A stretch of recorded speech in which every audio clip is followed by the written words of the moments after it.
how well you do.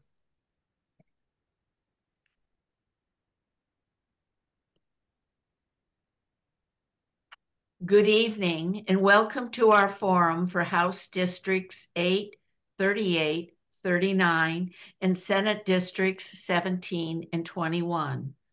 These districts serve the communities of Excelsior Springs, Gladstone, Kansas City, Liberty, Marshall, and Smithville, among others. This forum is sponsored by the League of Women Voters of Kansas City, Jackson, Clay, and Platte counties. This forum will be recorded and available on the League's webpage, lwvkc.org, and on YouTube. The League of Women Voters is a trusted grassroots, nonpartisan organization whose members do the hands-on works to safeguard democracy. While we neither endorse or oppose candidates or political parties, we are directly involved in sharing the important issues. Our mission is to empower voters and defend our democracy. We envision a democracy where every citizen has the knowledge, the right, the desire, and the confidence to participate. Our membership is open to everyone. I'd like you to know the other League members volunteering with me. Cindy Schmidt is our timekeeper, and our Zoom is monitored by Dave Mountjoy. The public has sent in the questions via the League's website, lwvkc.org. Tonight, we are delighted to welcome our moderator, KCTV5 News anchor Brad Stevens. Welcome, Brad. Thank you, Anitra. I appreciate that. I am delighted to join you for the Candidates Forum for House Districts 8, 38, 39, and Senate Districts 17 and 21. Tonight, we're going to hear from the candidates running for the opportunity to represent their district's voters in Clay County. Now, the Missouri state representatives and senators work alongside the governor to create laws and establish a state budget. Responsibilities include passing bills on public policy matters, setting levels for state spending, raising and lowering taxes, and voting to uphold our override gubernatorial vetoes.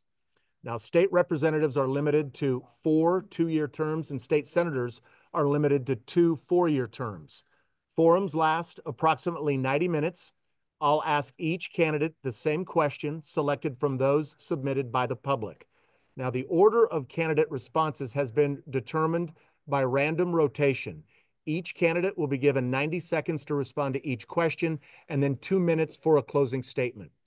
All of the candidates running for these districts have been invited, so we really do appreciate and welcome the candidates participating in tonight's forum. So candidates, please answer the question asked and stick to the topic. There will be no rebuttals, but you may go back to an issue during your 2-minute closing remarks. So let us begin, and good luck, everyone. All right, so first question is really simple. This is called lobbing a softball. So I'm going to lob everyone a softball for our first question. And our first question will go to, as I look at the rundown here, I believe it's Martin Jacobs who will be answering first because Sandy Wagner is not with us right now, I believe. So I believe the first question goes to Martin Jacobs. So this is the softball question, Martin. Please introduce yourself.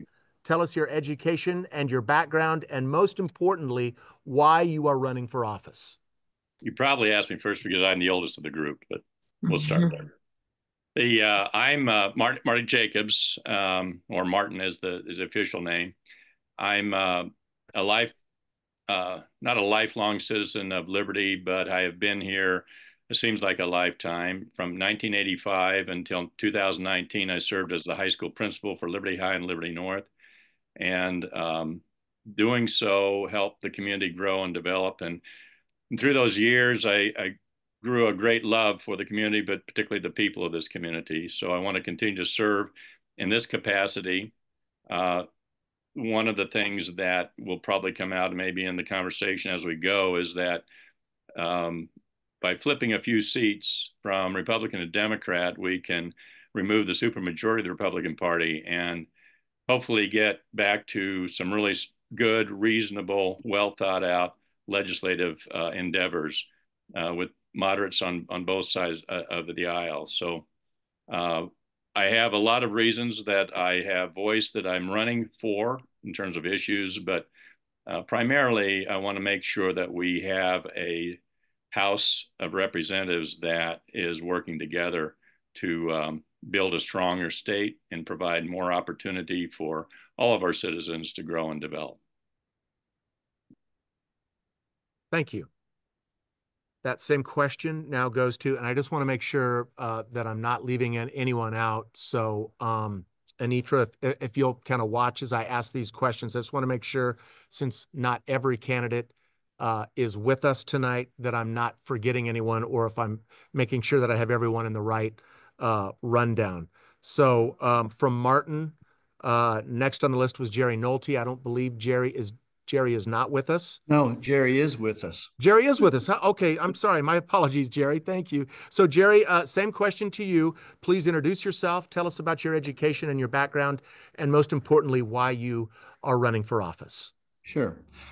Jerry Nolte. I am a lifelong resident of Clay County.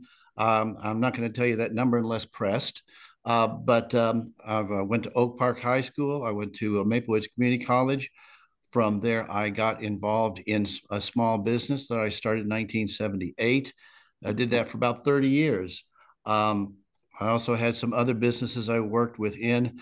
So I had that experience. I was a teacher for some time, and I became a state representative in 2004, and I was termed out in 12. I have been the presiding commissioner of Clay County since 2014, and am in that office at the moment. Why am I running? There's a lot of reasons. There's a lot of issues out there that we need to deal with. But what it comes down to is this: if we can't talk with one another and come to some agreement, the issues seem to matter less if we aren't open to getting solutions. Clay County was in deep turmoil 4 years ago, 5 years ago.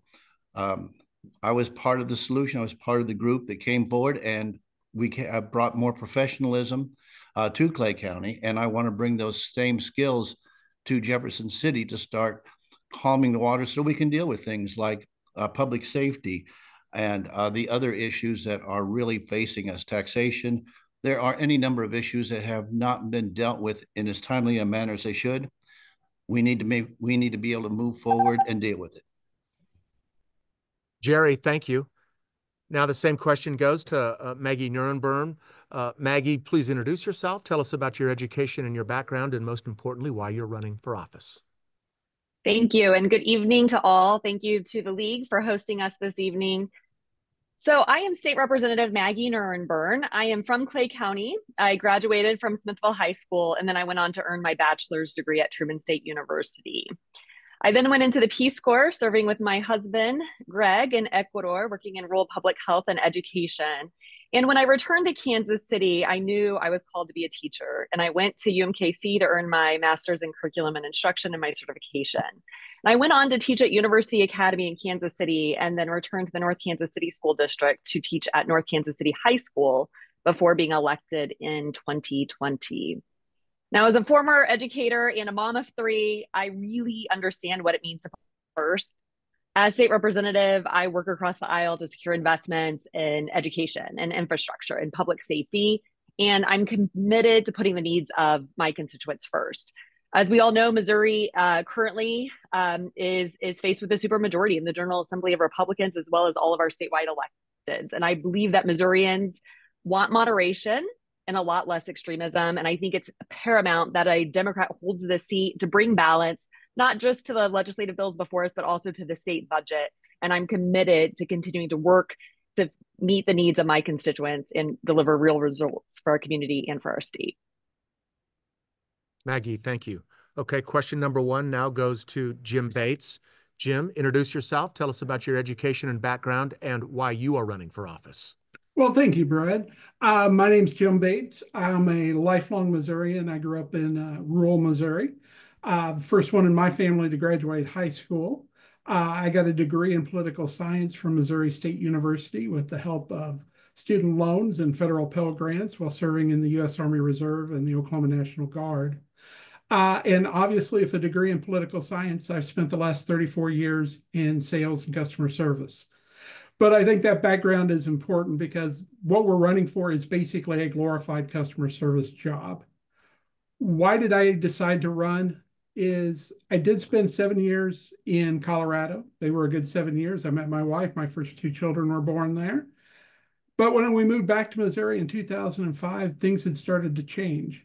And things have kind of gone downhill since then with the Republican supermajority for the past 20 plus years. And, we are last in the nation in starting teacher pay, last in education funding. We're towards the bottom in infant mortality rates. And Missouri deserves better than that. And, as they say, you either sit on your couch and gripe about it or you get up and do something. So I decided to run because Missouri deserves better. And I want to work for the people of Missouri.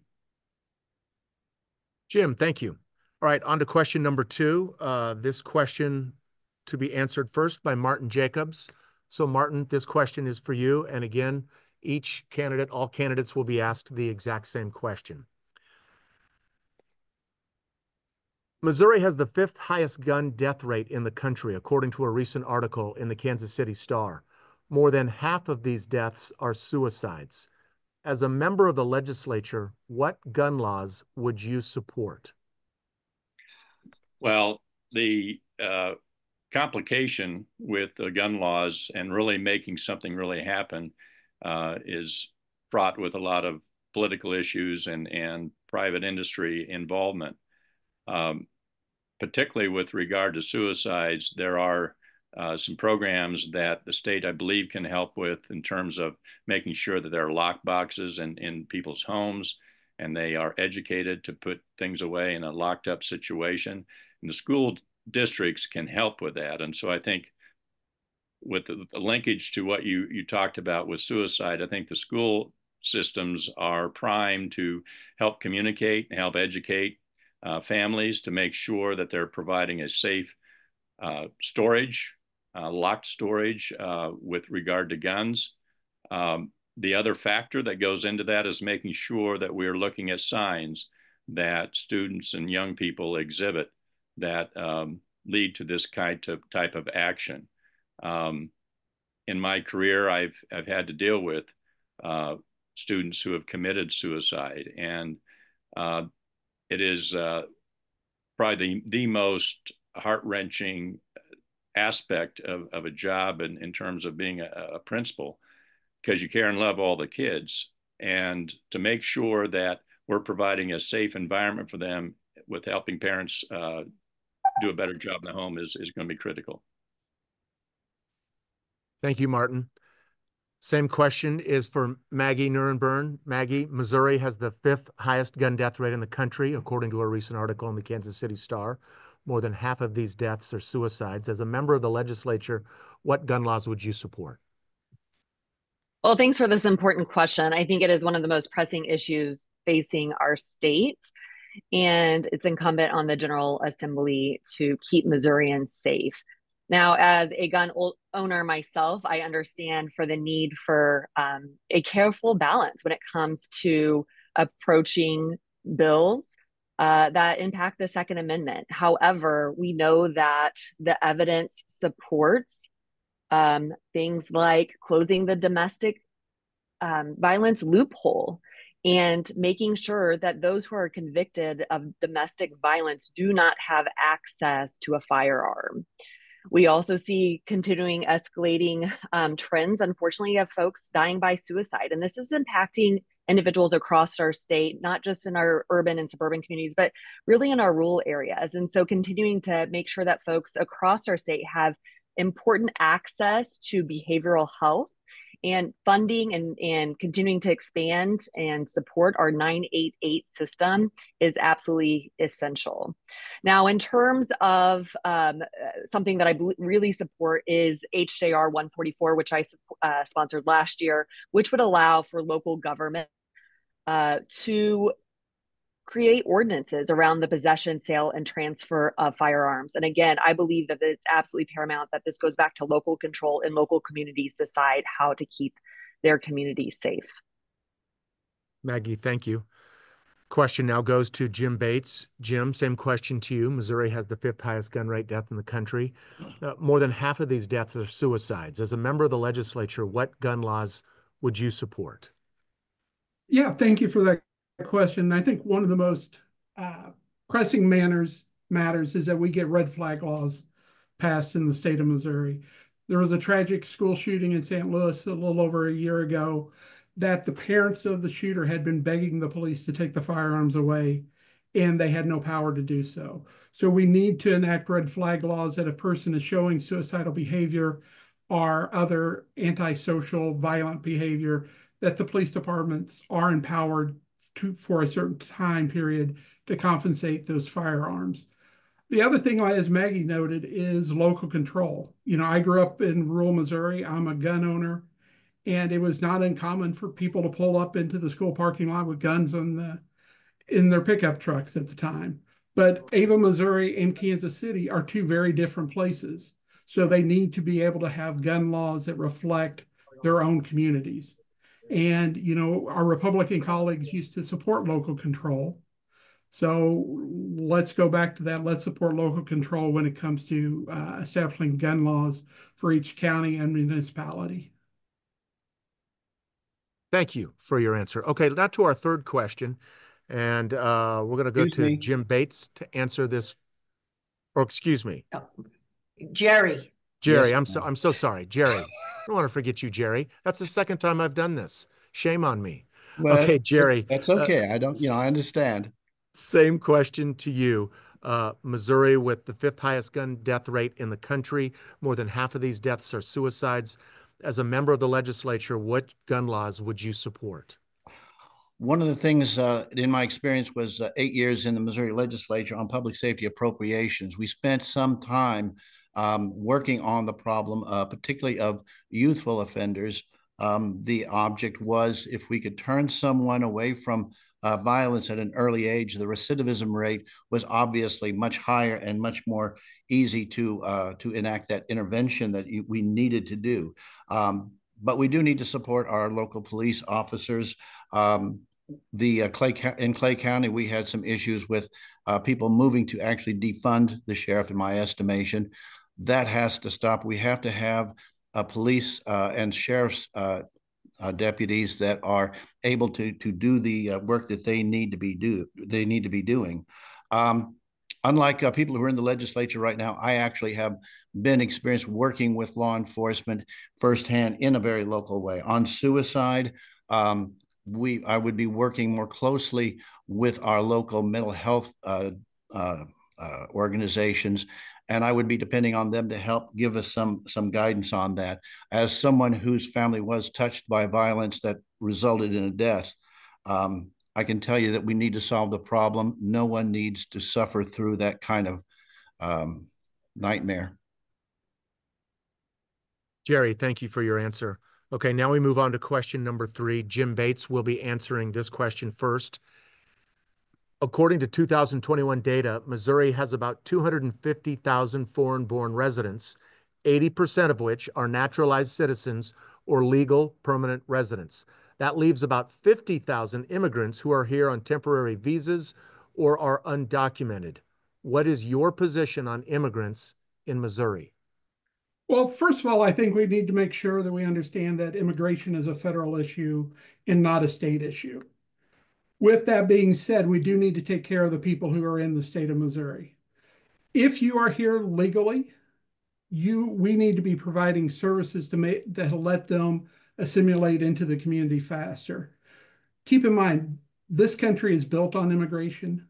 That is, I believe in American exceptionalism, that one of the things that makes America exceptional is the people who have come here are the people who are brave enough and determined enough to start a new life. And we need to celebrate that as we have throughout our history.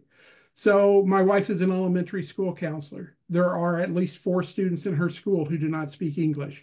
We need to provide services so that they are learning English, so that both them and their parents can assimilate into the community. But things such as what the governor did earlier this year, sending National Guard troops and Missouri Highway Patrolmen down to Texas for photo opportunities, is not helping anyone other than wasting money from the state's budget. We need to be compassionate. We need to work with the people who are here legally, and remember that this is a federal, not a state issue. Thank you. All right, next question for Jerry Nolte. Jerry, same question. According to data, Missouri has about 250,000 foreign-born residents, 80% of which are naturalized citizens or legal permanent residents. That leaves about 50,000 immigrants who are here on temporary visas or are undocumented. What is your position on immigrants in Missouri?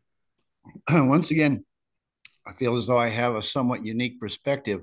I wrote the current Missouri immigration law, and while yes, it is there's supremacy of the federal laws, there is a lot of space that we have to work within.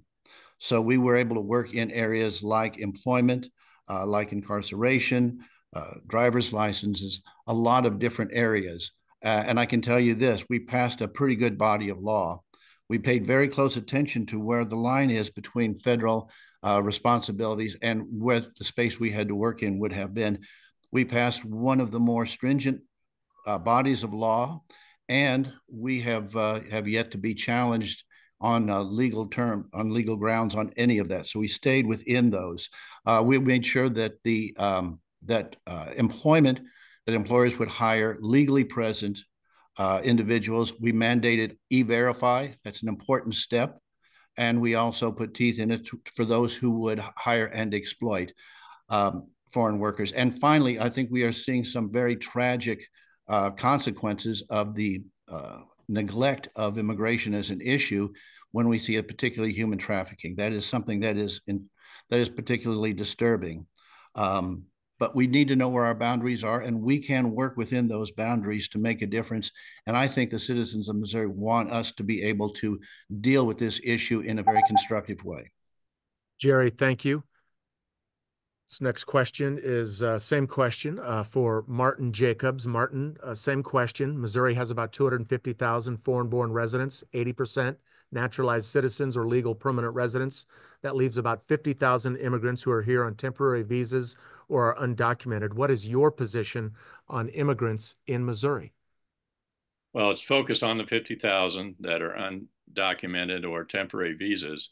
In talking to immigration attorneys, there is something that can happen at the national level, but also can happen at the state level, but it's going to take some money. And that is to hire more immigration attorneys to deal with a backlog of people who are undocumented or have temporary visas, so that we're separating people that are problematic from the ones who are truly here running away from or leaving a terrible situation from the country which they are coming from and wanting a safe place to raise their children. And one of the backlogs that creates this list of 50,000 that you're talking about has to do with not enough immigration attorneys dealing with helping these people get through the process to become documented. And that is where I think the humane part of our legislative work should be, is to assume the best of these people with the realization, the understanding that if we don't look at it clearly and carefully, we're going to miss the boat on a lot of needs. So I would recommend that we put some money toward hiring more attorneys, immigration attorneys, to really look at these issues and help the people get through the process. And that will be a boon for our state, as well as helping a lot of human beings. Thank you, Martin. Same question for Maggie Nierenberg. Maggie, Missouri has 250,000 foreign-born residents, 80% of which are naturalized citizens or legal permanent residents. That leaves about 50,000 immigrants who are here on either temporary visas or are undocumented. What is your position on immigrants in Missouri? First of all, I find it very unfortunate that Congress has punted on this issue for far too long. Just recently, we had a strong bipartisan immigration bill that would have brought about the necessary reforms to our immigration system so that those who wanted to come here legally and work and pay their taxes were able to do so. And we made sure that we kept the bad guys out. Unfortunately, because of the political posturing of Donald Trump, that bill was halted in Congress. And now we're faced with states trying to send National Guards to reinforce their border. We are faced with far too many folks that are trying to enter our workforce legally to fill necessary jobs in the healthcare sector, the engineering sector, the manufacturing sector. But unfortunately, our immigration system is broken.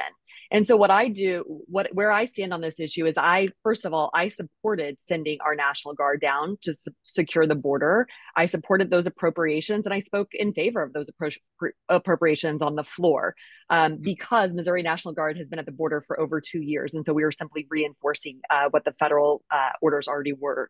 And again, I ask that we really make sure that we pass a comprehensive immigration reform so that we fill the necessary spots in our workforce so folks can be on board legally, pay their taxes, pay their fair share, and meet some of our workforce challenges that we're facing across our area. Maggie, thank you. Now we move on to question number 4. And Maggie, you will be answering this question first, so don't go away. And here is question number 4. Missouri is one of 26 states which allows citizens to amend the Constitution by an initiative petition. Proponents of a measure must gather a sufficient number of signatures before a measure can be placed on the ballot. Currently, an initiative petition will pass with a simple majority vote. Efforts in the legislature to raise the threshold fell short this year. Would you support making it more difficult to change the Constitution through our existing petition process? Why or why not? I support the initiative petition process that we have in place today. The current process allows for majority rule. It allows for one person, one vote, and it allows for people of the state to hold politicians accountable. And when the politicians in Jeff City fail to act, people are able to use direct democracy, gather those signatures, and you on the ballot. I think it is absolutely paramount that the people have this process, and I will do everything in my power to make sure that we keep the initiative petition process intact as it is today. What we saw last session and previous sessions was, again, people and politicians did not want to give up their power, and they were trying to make it more difficult to pass an initiative petition by both changing the threshold needed to pass or by changing how an initiative passes by using the concurrent majority, which would literally give rural voices more power in their vote than us in suburban and urban districts. And that is so unfortunate. So again, people have used this on both sides of the aisle for over a century to hold politicians accountable. And I think it's important to have these checks and balances in place, especially when one party has been in power for so long. Just like the Democrats in the 80s, the Republicans used it then, same thing that we have today. Maggie, thank you. Next question, same question for Jim Bates. Jim, Missouri is one of 26 states which allows citizens to amend the Constitution by an initiative petition.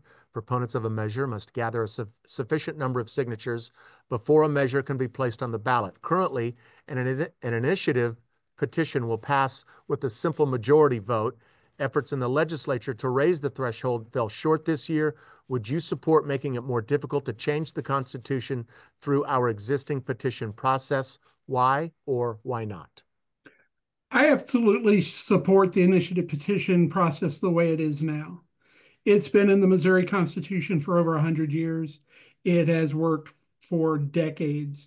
I think it is very telling that the Republican majority who's controlled the state legislature for the past 20 years feels that they have the power to tell Missourians not only what to do, but that their voice does not matter. Missouri, the citizens of Missouri have this special right that when the legislature is not doing anything, when they are not passing bills, as if you know, this last session was the fewest bills passed in the state's history, I believe, and that's with a Republican supermajority, where they could do whatever they wanted and they couldn't do anything. So it is up to the citizens of Missouri to pass legislation that is moving Missouri forward, whether it's right to work laws, legalization of marijuana, raising the minimum wage, or giving women back their reproductive rights. So I absolutely oppose any efforts to make it harder for the initiative petition process to be working in the state of Missouri. And I think it's shameful that politicians would want to do that. Thanks, Jim. Martin Jacobs gets the same question, and I'll pair that. I can read the entire question back to you if you'd like me to, That's Martin. okay. Or I can just ask you if you would support making it difficult to change the Constitution through our existing petition process. Why or why not? Yes, the succinct answer is I want to keep it the way it is. The majority vote is a very democratic way of going about dealing with issues that we have different opinions about. In a local school system, we used to have a supermajority vote for raising taxes, for example, and that was changed in the late 90s, early 2000s, so that a majority of people can determine how they want to use their taxes to support the system. I think the same logic applies to any law, any amendment that we want to proffer, and any amendment we want to take to the public to look at and decide what to do. A simple majority voting in favor of that should cause that to become ensconced in our law, in our legal system and Constitution. So I support the current situation. I think that creating an educated, as we have, citizenry, I trust that they will look at the issue as a group and study it and determine what is the right thing to do and how they should vote on that in a clear and reasonable and well thought out way. And that's what a simple majority request expects and can have. So I wholeheartedly want to keep the system that we have right now. Thanks, Martin. Same question for Jerry Nolte. Jerry, would you support making it more difficult to change the Constitution through our existing petition process? Why or why not? I believe, again, I find myself in a rather unique position in that I have written and passed a number of pieces of legislation, and I can tell you that there are unintended consequences as often as there is not.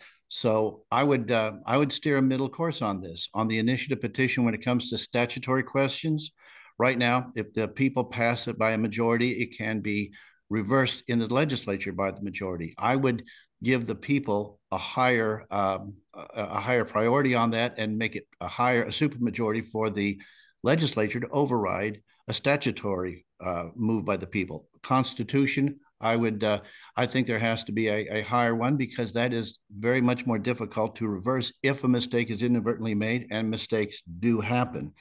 So I think that we also don't need to look much further than the federal government, and to change the federal constitution obviously requires more than a simple majority.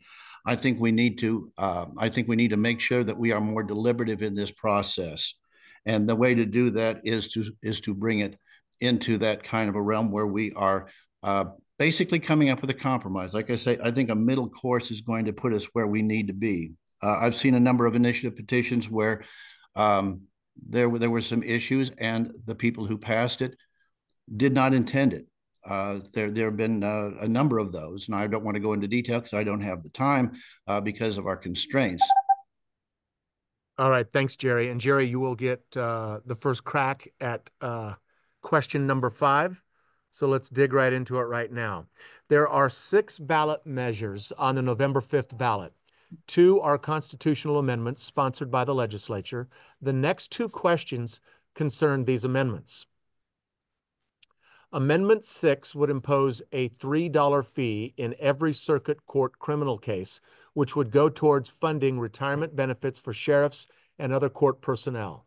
In 2021, the Supreme Court rejected this approach as unconstitutional, saying that those fees are not reasonably related to the administration of justice. What is your position on Amendment 6? Just that one, or did you have a second one you were going to ask me about? There'll be another question that I'll ask in the next round, but yeah, so just about Amendment 6 on this one. I think that there has to be a more of a connection. I do agree with the courts on that one. There is some question that by tying that to those issues might not be the best funding mechanism. I do think we need to make sure that our law enforcement officers get adequate retirement, and I think we need to give them more than adequate, but we need to give them a very nice and comfortable retirement. However, I think we need to have a different funding mechanism, and enshrining that in the Constitution, I am concerned that that will make it a very difficult thing to adjust if we find we need to adjust it either up or down. Jerry, thank you. Same question for Maggie Nuremberg. Maggie, this concerns Amendment 6 that would impose a $3 fee in every circuit court criminal case, which would go towards funding retirement benefits for sheriffs and other court personnel. In 2021, the Supreme Court rejected this approach as unconstitutional, saying that those fees are not reasonably related to the administration of justice. What is your position on Amendment 6? Thank you for the question. This is an important one. We actually, we've seen here recently, quite frankly, that the continued solvency of the Missouri Sheriff's retirement system is in jeopardy. And just last session, we had to supplant their system with general revenue to keep the whole system afloat as we find more sheriffs retiring. So without the $2 million currently in revenue from the fee that the Missouri Supreme Court ruled unconstitutional, we really are in peril of not being able to fund this system. I think Amendment 6, it's going to allow the court fees to fund the benefits for the sheriffs, and it's also going to prevent the courts from striking down the fee that will go to support the retirement of county prosecutors as well. So if these fees aren't given constitutional authorization and protection, then the state and local taxpayers ultimately will end up directly bearing the increased cost for maintaining these retirement systems. Thank you, Maggie. Same question for Jim. Jim, Amendment 6 would impose a $3 fee in every circuit court criminal case, which would go towards funding retirement benefits for sheriffs and other court personnel. In 2021, the Supreme Court rejected this approach as unconstitutional, saying that those fees are not reasonably related to the administration of justice. What is your position on Amendment 6? Yeah, thank you for the question. I really have an issue with making law enforcement kind of work on a commission basis, which is basically what we're doing here. We need to hire professionals in law enforcement and pay them as professionals. And that is something that should be the responsibility of county and state budgets to do. We need to look at where our funding is going. We make choices in our state budget every day, whether the money's going to education, whether it's going to law enforcement, or whether it's going to tax cuts for millionaires and corporations.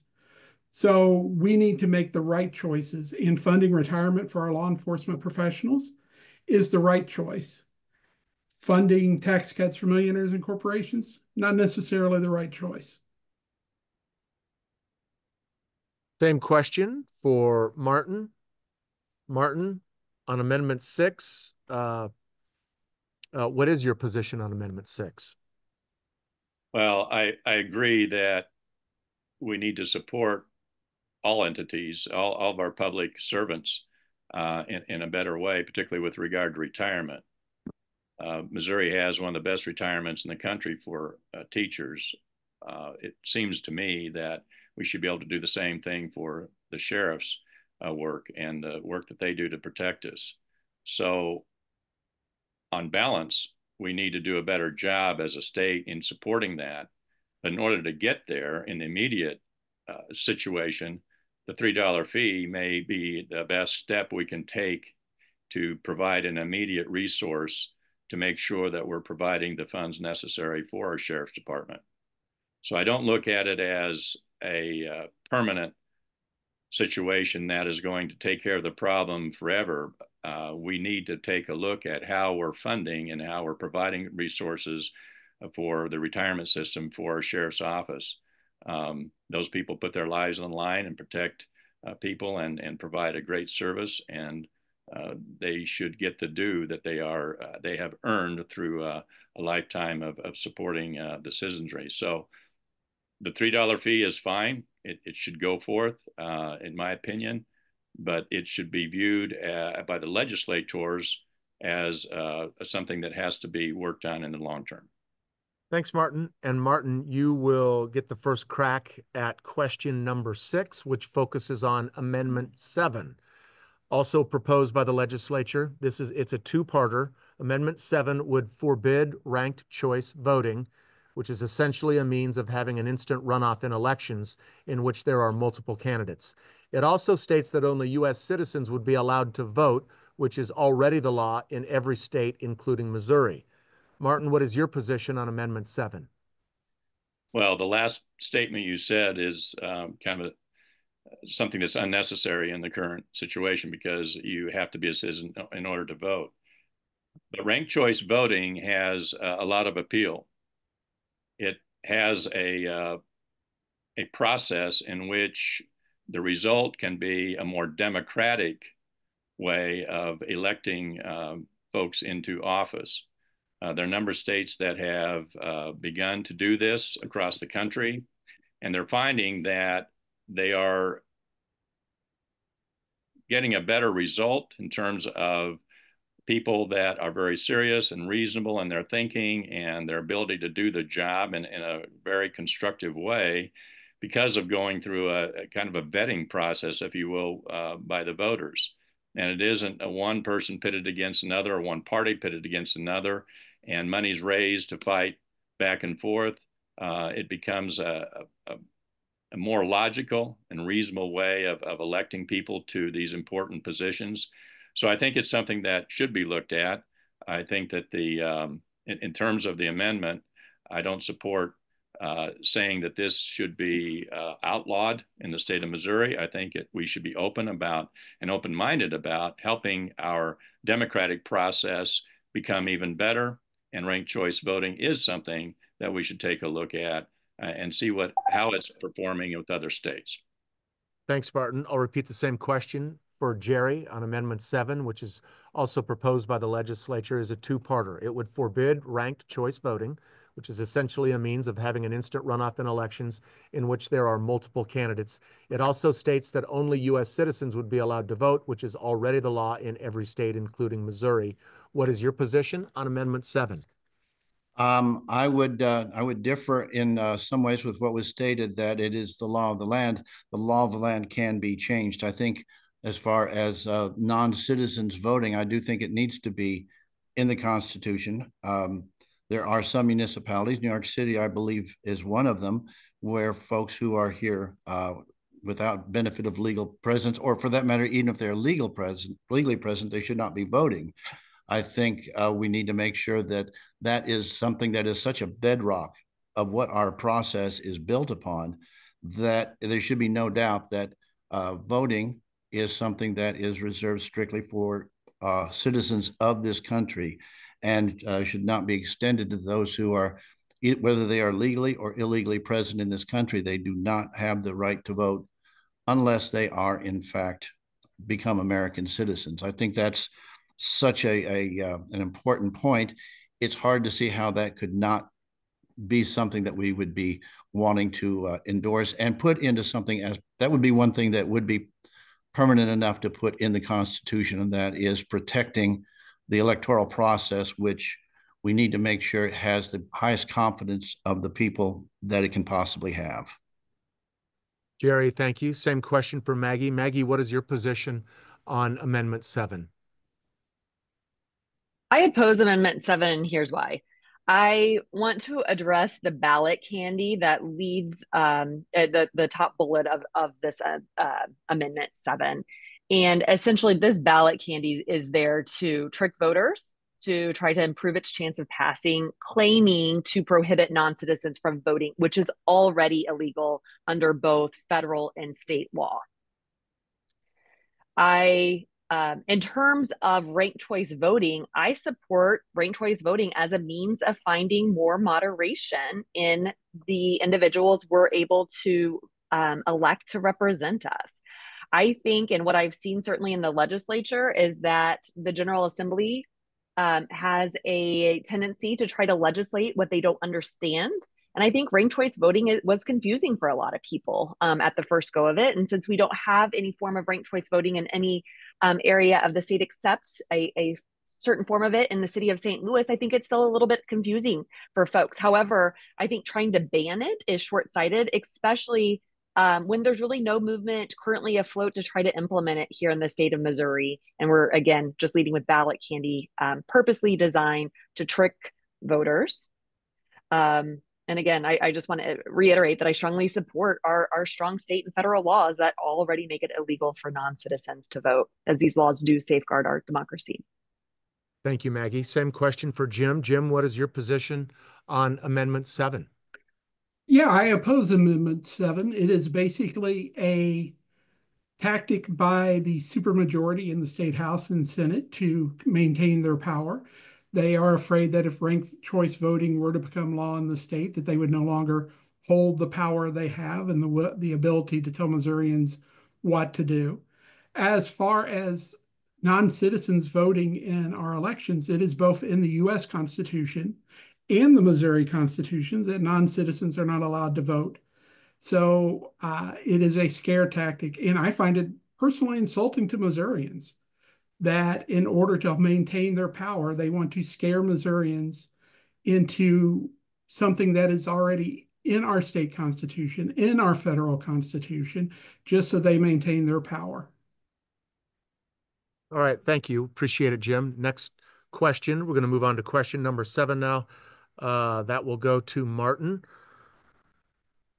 Question 7 is, in 1992, riverboat gambling was approved by Missouri voters partly because tax monies would go to support schools. We now know it is instead of state funds rather than in addition to state funds. Amendment 2, which will be on the November ballot, asks voters to support sports betting with the taxes generated going to support public schools. Will these taxes be used the same way or be in addition to support from the general fund? Well, what my experience with this, when you talk about the lottery system, is it's going to require the governor and the state legislature to make sure that it is a supplement to our foundation formula, and the general funds that go into the foundation formula cannot be lessened so that they can be used for something that's not intended for education, and then we weave in the gambling money into that. It's being sold as a means by which we can improve the support, the financial support for school districts, and that's a wonderful and great motive.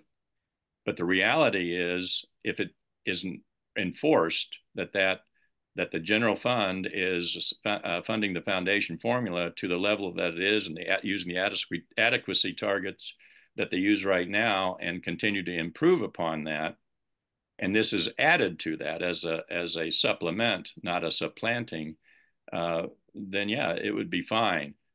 But the experience we've had in the state of Missouri is that it has just been a supplanting. So it doesn't add to the resources for local school districts and help them grow their programs and help them provide better resources and more resources for the faculties that work very hard for our children. It simply has been a neutral or negative situation. Thank you, Martin. Maggie gets the same question. I'll read it for you again. In 1992, riverboat gambling was approved by Missouri voters partly because tax monies would go to support schools. We now know it is instead of state funds rather than in addition to state funds. Amendment 2, which will be on the November ballot, asks voters to support sports betting with the taxes generated going to support public schools. Will these taxes be used in the same way or be in addition to support from the general fund? So I want to start by saying, quite frankly, I'm still one of the many undecided voters on Amendment 2. And I think because of the very strong arguments on both sides concerning how the revenue is going to be collected and spent. Again, this is Amendment 2 is in the latest of a long line of Missouri gambling measures that promise millions of dollars for public education, but actually deliver very little. I think we can look to our neighbors in Kansas, which legalized sports betting 2 years ago, but really have not collected a significant amount of revenue. Since then, due to its overly generous deductions that allow sportsbook to pay next to nothing in taxes. I think voters, when they look at this issue, they simply need to vote not based on the revenue projections, but whether they believe that sportsbook should be legal. Thank you, Maggie. Next, same question goes to Jim. Jim, will these taxes be used the same way or be in addition to support from the general fund? Well, obviously, if we hold on to a supermajority, Republican supermajority in the House and the Senate, it will not add any additional funds to education. If anything, it may help rich parents send their kids to private schools, but it will not help our public schools at all. They have shown, as Maggie has mentioned out with riverboat gambling, the lottery system, that the Republican supermajority really doesn't care about the will of the voters and will put the money where they see fit, not necessarily education. So yeah, if we keep a supermajority of Republicans in control of the House and the Senate, that money won't go to help increase funding for education. Thank you, Jim. Now, same question goes to Jerry. Just to reiterate part of that question, Amendment 2, which will be on the November ballot, asks voters to support sports betting with the taxes generated going to support public schools.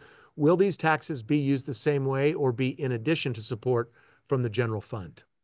I would like to be able to study the funding mechanism and how that goes. I do at this point find myself in agreement with Maggie on that point, that it's that is something we ought to be looking at. However, when, as you referenced the previous gambling issue, years later, there was a correction that was required to be made in the form of the classroom trust fund. Interestingly, that was passed during a Republican majority, if I remember correctly.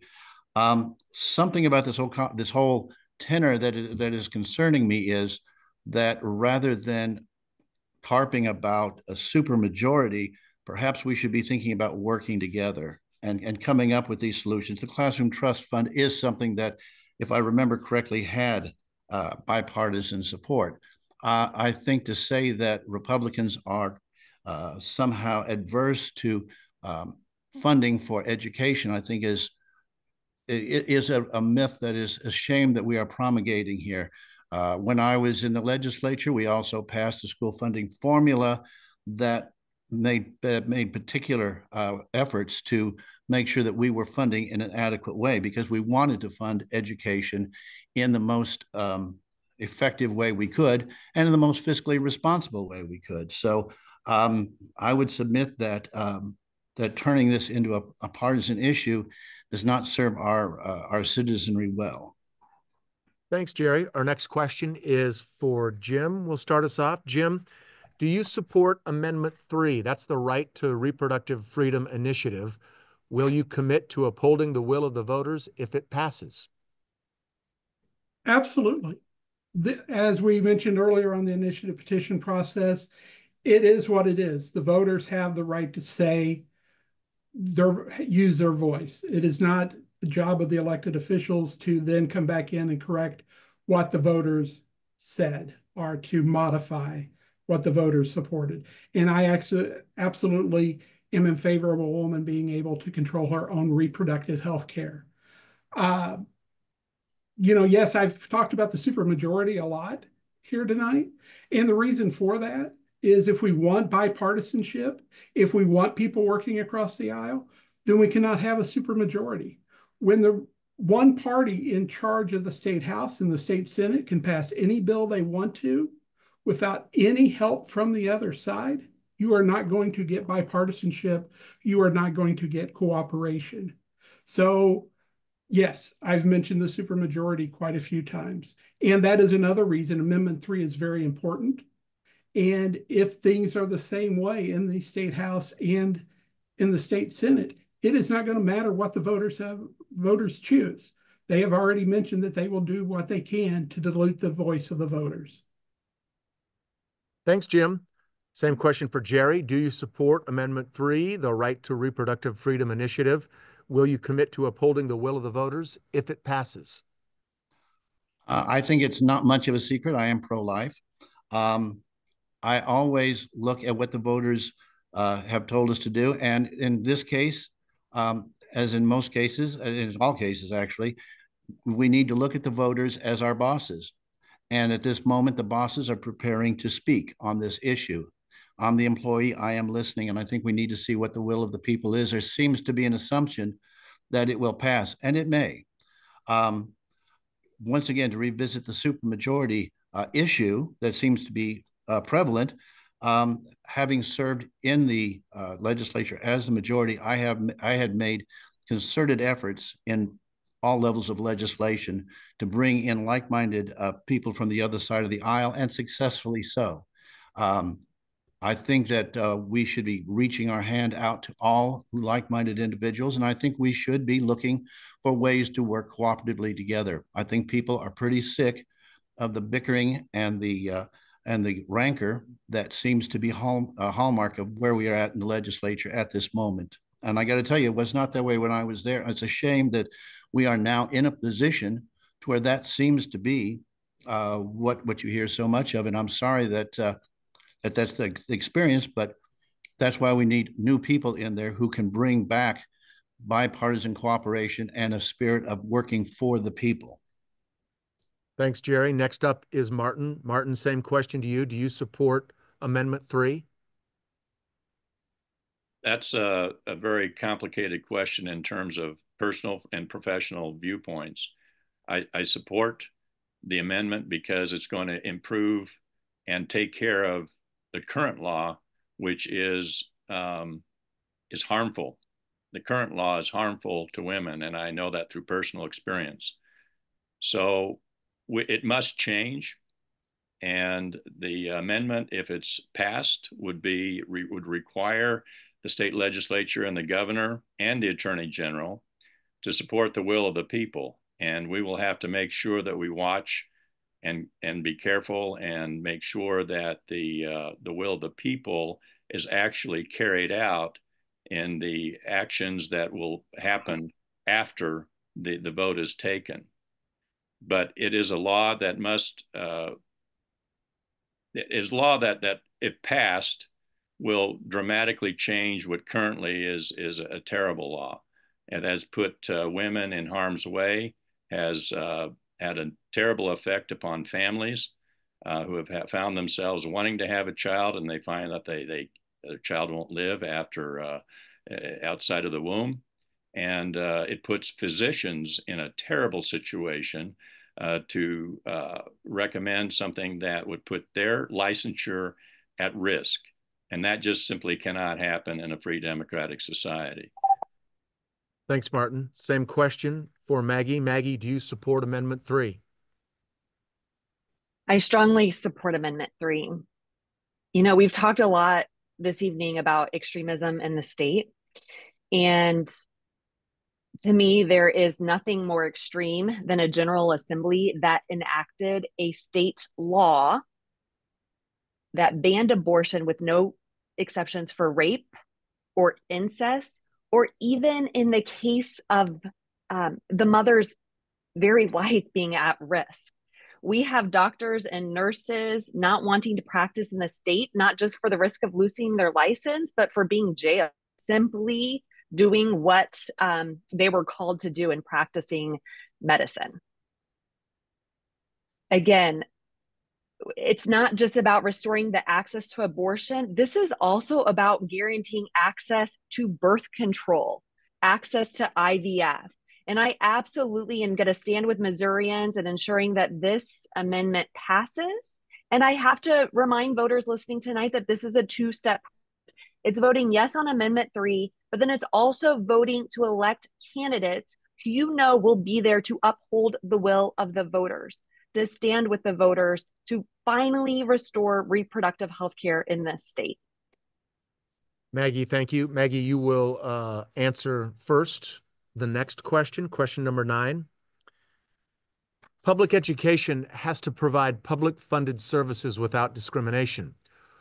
Why should private schools receive public funds when they can discriminate against students on the basis of disabilities, sexual orientation, religion, race, or students' history of misconduct? Should private schools which receive public funds be required to report annually to Missouri Department of Education the percentages of students in those categories? Yes, and I actually have tried to work on language through our budget process that would require students who use the voucher today to actually know if we're making educational gains.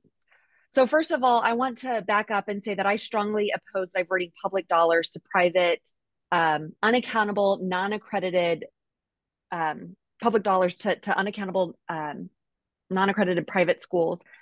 And I also oppose the expansion of charter schools here in Clay County. When it comes to what we've done recently in the state legislature, we have expanded the vouchers to allow a family of four making $160,000 to take those state dollars to go to those non-accredited private schools. And unfortunately, what we are seeing is that our public schools are going to continue to see less resources to best educate each and every student. We have to make sure that our public schools have the resources that they need to best educate our students. And that is something that I strongly support, making increases to the foundation formula. Jerry referenced that he was there when the foundation formula that we have today was written. Our foundation formula has not changed in terms to address for inflation. We are funding education today at levels below 2008. And that is an absolute travesty in showing where we really believe education should be today. Thank you, Maggie. Same question for Jim, and I'll read this question again. Public education has to provide public-funded services without discrimination. Why should private schools receive public funds when they can discriminate against students on the basis of disabilities, sexual orientation, religion, race, or students' history of misconduct? Should private schools which receive public funds be required to report annually to Missouri Department of Education the percentages of students in those categories? Well, first of all, let me just say public tax dollars should not go to private schools, period. Being a product of a rural school system, the voucher system is a death knell to our rural schools. Every state where we have a history of the voucher programs, we see that over 70% of the funds go to students who are already attending private schools. So it is taking money away that's desperately needed by our rural and inner city schools, giving it to rich parents to send their kids to private schools. If I do lose on that measure and public dollars do have to go to private schools, then they absolutely must follow the same criteria as our public school systems. And that's in terms of accreditation, in terms of what is being taught, and in terms of admitting of students. If that money is going to private schools, it needs to be a level playing field. But once again, let me just reiterate, I absolutely oppose public tax dollars going to send the kids of rich parents to private schools, hurting our rural schools in the process. Thanks, Jim. Same question for Martin. Martin, should private schools which receive public funds be required to report annually to the Missouri Department of Education the percentage of students in those categories that we've been talking about? Well, the short answer is yes. They should be on the same playing field as a public education system if they're receiving public dollars. The purpose of reporting those things in the public context is for there to be accountability in terms of how we're dealing with the wide variety of students that we have. The greatness of the public education system in our state and in our country, which is really the foundation for our democracy, is that we open our doors to everybody, regardless of race, regardless of creed, regardless of disability, any other issue that might cause a difference between people. We open our doors to everybody, and we are accountable for that. And the DESE makes certain that we are dealing with everybody in an appropriate, non-discriminatory, supportive way to help people grow and develop into young adults and productive citizens as they graduate from high school. That's been the task and the responsibility of the public education system. So if the private sector were to take public funds, they must do the same, and they must be responsible for anybody with disabilities, accept anybody with disabilities if they want to go there, if they are receiving public funds. But I do agree that public funds should stay with the public institutions and not to support and supplant people of means. Thanks, Martin. Same question for Jerry. Jerry, should private schools which receive public funds be required to report annually to the Missouri Department of Education the percentage of the students in those categories that we've talked about? Well, the thing is, I think we ought to be focusing on not the institutions, but the students themselves. I think that's something that gets lost in the mix. We talk about all these different entities, but we need to be looking at what the students need and what the best fit for the students are. I don't know if anyone else has experience on this panel in anything but public schools. I don't see that they not necessarily would or would not. I have.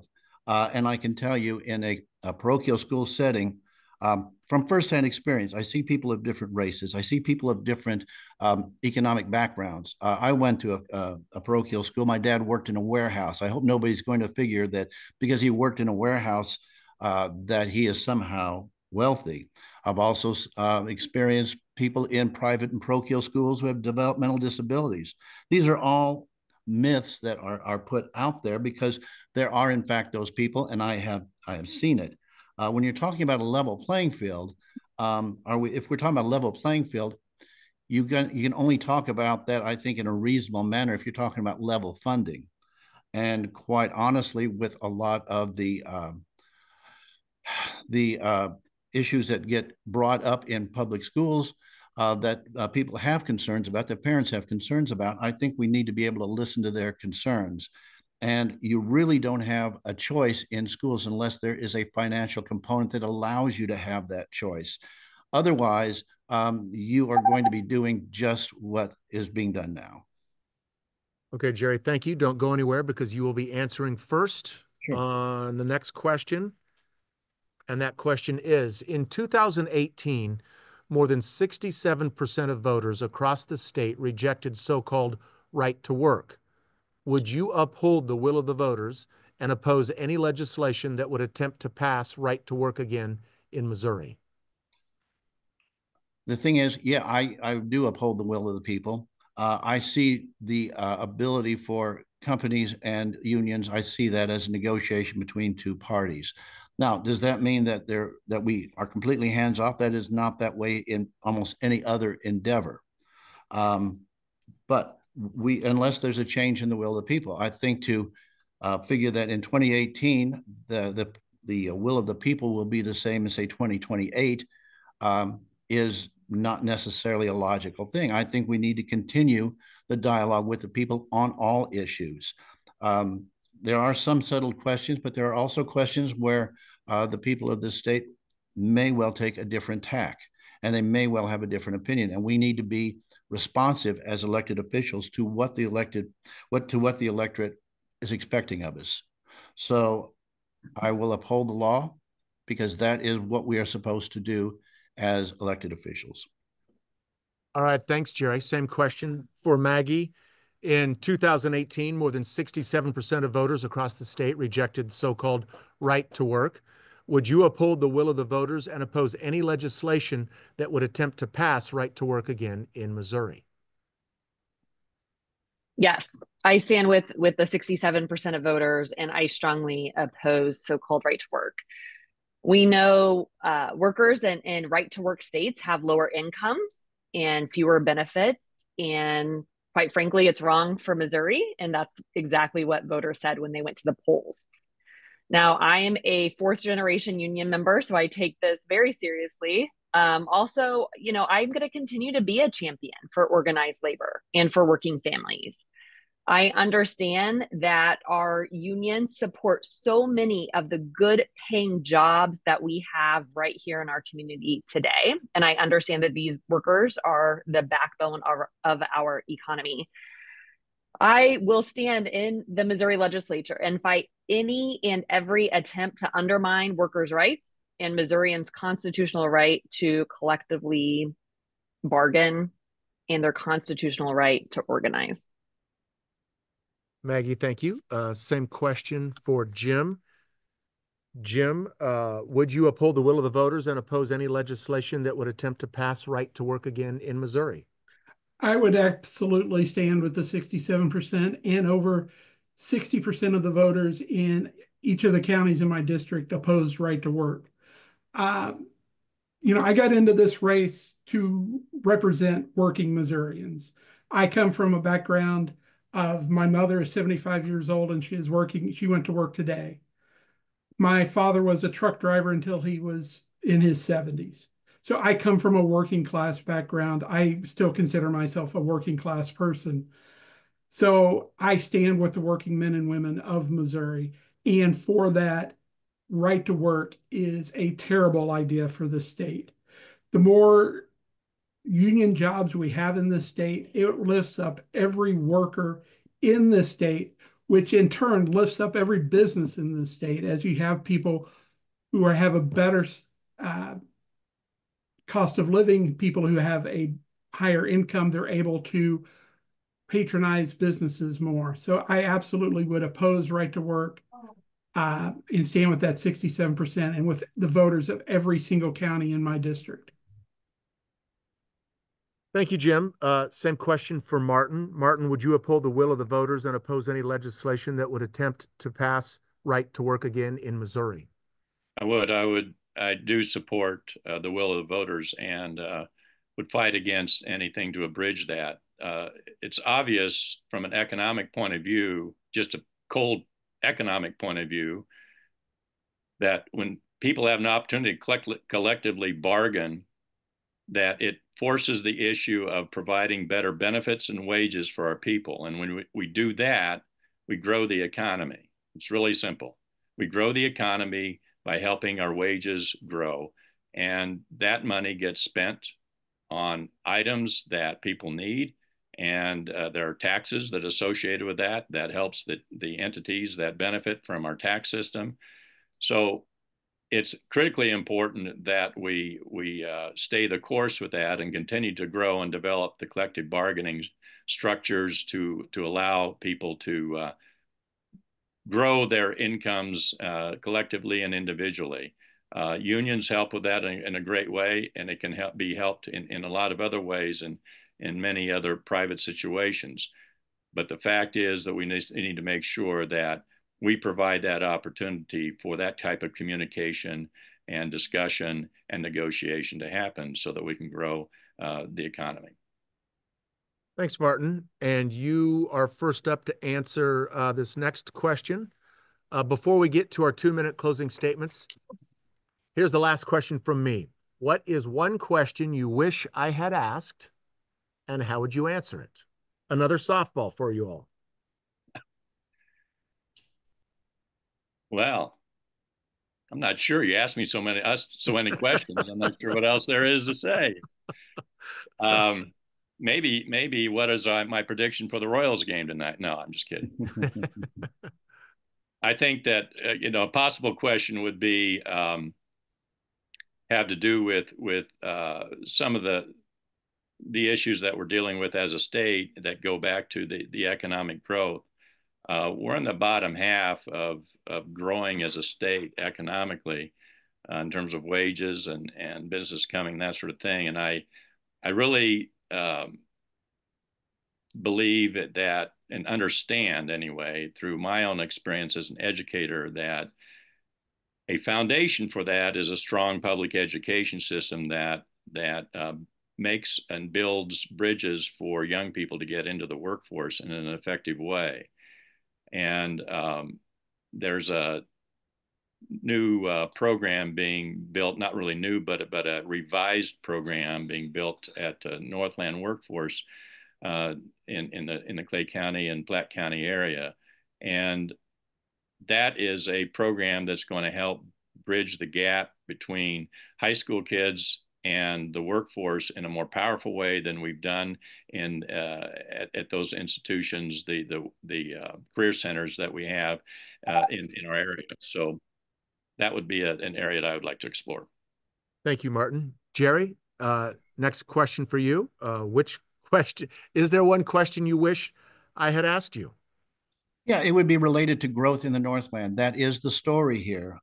We are a growing and vibrant part of this state, and job growth is a big part of that. And I think one of the things that's kicked that off was the Manufacturing Jobs Act that I passed when I was in the legislature. That allowed for the Ford Motor Company to expand its Claycomo facility and created a lot of jobs and a lot of growth, not just in the plant, but the surrounding jobs. And I think that we put together a very responsible economic development package. My experience goes also to as being an executive member of the EDC here in Clay County. Yeah, the career centers is something we've been working on for a very long time. And I think that is a very positive thing.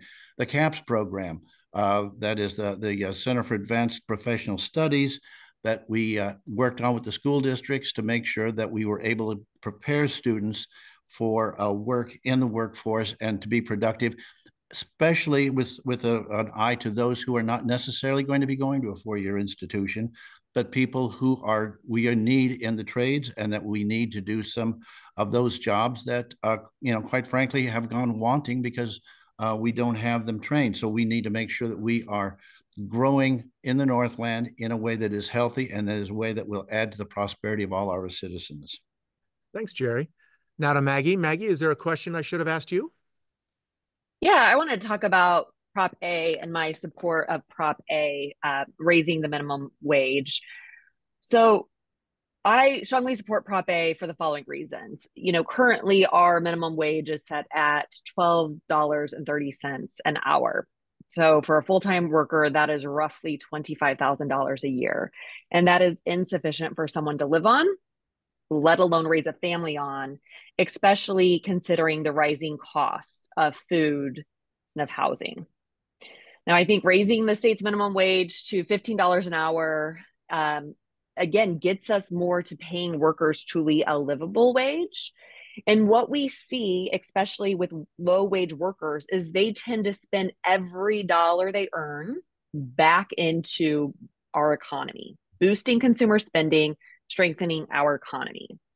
I also support Prop A because it does allow for the accrual of sick leave. And I think this just makes sense.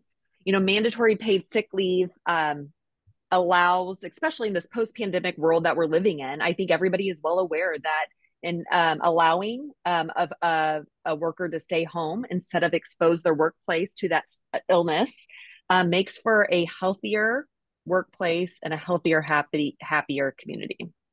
Thanks, Maggie. And now to Jim. What's a question I should have asked you? Sure. I would have asked what's my priorities once elected.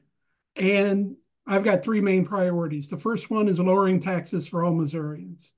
And we're going to do that by eliminating the sales tax on food, diapers, and feminine hygiene products. That will support our Missourians who are struggling and our working families the most, as all tax cuts should. Second, expanding the A+ program. It is a great program. Our students work hard to maintain good grades, to get attendance records. They do community service. But we need to make sure that every pathway is covered. Right now, we cover that path to the technical school. We cover the path to community college. We should also cover the path to the four-year Missouri public colleges and universities, where the first 2 years of tuition are paid for through the A+ program. And finally, right to repair legislation. Representing a rural district, this is very important to our farmers in that they are able to take their equipment to whatever mechanic they can find to get it fixed quickly, and get back in the fields so that they can get their crops in or get their crops harvested instead of having to wait around for the John Deere dealership or the Case IH dealership to get that done for them. So those would be my three priorities. Jim, thank you. All right, candidates, it is time for your 2-minute closing remarks. First of all, I want to personally thank all of you for joining us. In addition, we'd like to ask that you share the League's website with voters and encourage all citizens to show up on each election day and exercise their right to vote. Okay, now for our candidates' closing remarks. Martin, you may begin your closing remarks. Well, first of all, thank you, Brad, for being the person running the show tonight. I appreciate all the questions, and I appreciate the League of Women Voters that have put this together. It is, I another step, another tangible indicator that the people of this, particularly Clay County, and I think of the greater Kansas City area, really want and are very serious right now and have been about how do we grow our democracy. And in my concluding remarks, I would just say that I'm running for a position to help legislate in Jefferson City for the benefit of people in District 38, but also throughout the state of Missouri, because I believe that through reasonable, thoughtful, and hard work, we can engage with each other regardless of party and regardless of ideology on matters that matter to all the citizens of our state. In talking to a lot of people in District 38, they are wanting that sort of thing to happen. And regardless of which party affiliation there is, they want people to be working on behalf and every day thinking about what are the situations and what are the issues that we need to deal with in our state to help not only people in Liberty and in Kansas City North, but throughout the state of Missouri, because there are a lot of issues that transcend just District 38. So I think it's incumbent upon all of us that are running to make sure that we're connecting with the people that we are to serve if we are elected, and to take that command to Jefferson City if we are fortunate enough to be there. Martin, thank you. Maggie, you may now begin your closing remarks. Well, first of all, thank you all for hosting this evening, and thanks for everybody who was able to tune in and will tune in here in the future. First of all, I am confident that the majority of voters will join me in voting yes on Amendment 3 to end the abortion ban in Missouri and enshrine the right to reproductive freedom in our Constitution. And in the Missouri Senate, I'm going to work to ensure that the will of the voters is upheld and we restore access to safe, affordable reproductive health care in the state. Second, as a mom to 3 and a former teacher, I understand well the importance of strong, quality public schools for our community, and I'm going to continue to be a champion for public education. Third, I believe that public safety is critical for the strength of our neighborhoods, for the quality of life across our region, and I'm going to continue to work with law enforcement to ensure that they have the resources they need to keep our families safe. Over the last several months, I have knocked on thousands of doors, and over again, I have heard from constituents who share that they are sick and tired of Missouri being in the news for all the wrong reason, whether that's our egregious abortion ban, or if they're sick of politicians trying to remove power from the people by restricting the initiative petition process. Missourians want moderation, and they want to see a lot less extremism in the state General Assembly. And that is what I have done as state representative.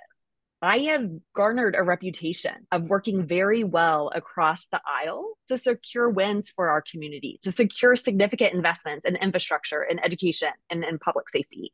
And I'm committed to being here for my constituents, listening to those needs, taking those to Jefferson City, and delivering real results for our community. I encourage you all to vote by November 5th and remind everyone that early voting starts on October 22nd. Thank you. Thank you, Maggie. Jim, you may now begin your closing remarks. All right. First of all, I want to start by saying thank you, Brad, for moderating this forum. I also want to thank the League of Women Voters. Growing up, I remember the presidential debates. They were always sponsored by the League of Women Voters. So to me, that has always been a symbol of protecting our democracy. So thank you. I also want to say thank you to Jerry for showing up tonight. While I disagreed with a lot of what he said, I appreciate him coming and being part of the discussion tonight. Unfortunately, his colleagues who are incumbents weren't able to be here and able to defend their record, which, let's be honest, it's a record that is undefendable. It is indefensible. We are, as I said earlier, we are last in the nation in starting teacher pay. We are last in education funding. We are near the bottom in infant mortality. We are, as Marty said, we are towards the bottom in economic growth. When you drive on our bridges, you're playing Russian roulette. especially in our rural bridges. The state of Missouri deserves better than that. And we've talked a lot about bipartisanship and reaching across the aisle. And that is something I really want to do. I enjoy going out and talking to voters, especially those with a Trump sign, and talking to them and finding common ground where we can move forward. But it's hard to do that when one side doesn't even want to come to the discussion. So I thank you, Jerry, for being here. Thank you for being part of this discussion. And I feel bad that the incumbents weren't here to try to defend their record. So thank you guys again. Jim, thank you. Jerry, you may now begin your closing remarks. Well, thank you, Brad, and thank you to the league for hosting this forum. There's a lot of I'm going to do. I think my record shows that I have been doing. I've run a business. I have reduced taxes on people. I haven't said I'm going to reduce taxes. I have reduced taxes.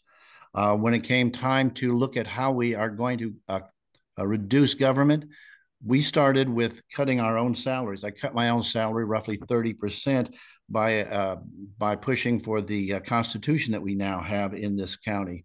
I saved the taxpayers $20 million by pushing back on a wasteful annex construction project.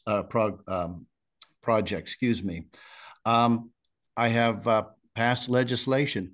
I have worked in the private sector, and I have some understanding of what economic development is about from the point of view of someone who has to actually go out there and earn a living and not just draw government paychecks. So I think there's a balance that I can bring to this situation.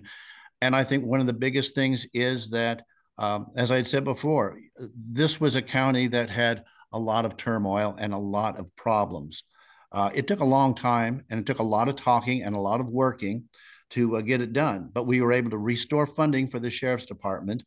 We actually do fund our sheriff's department now at a good rate. We pay attention to the retirement fund for our employees, and we've worked through those things. So those are not foreign concepts to me, but they are realities that I have been able to work through.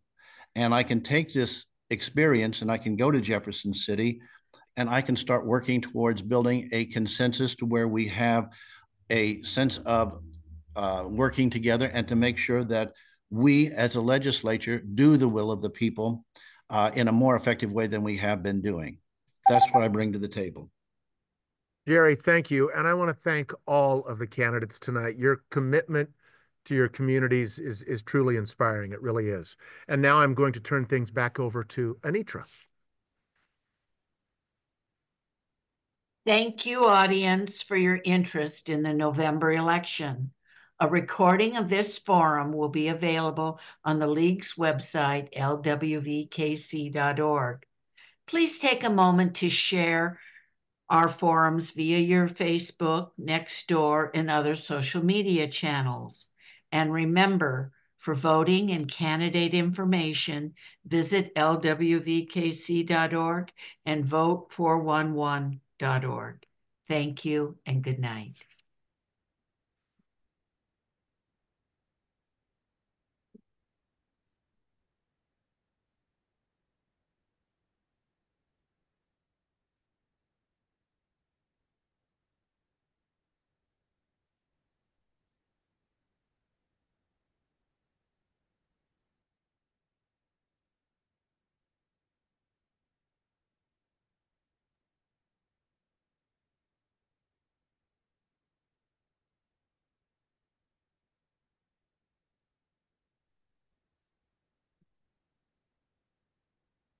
Whoa. Turn off the recording.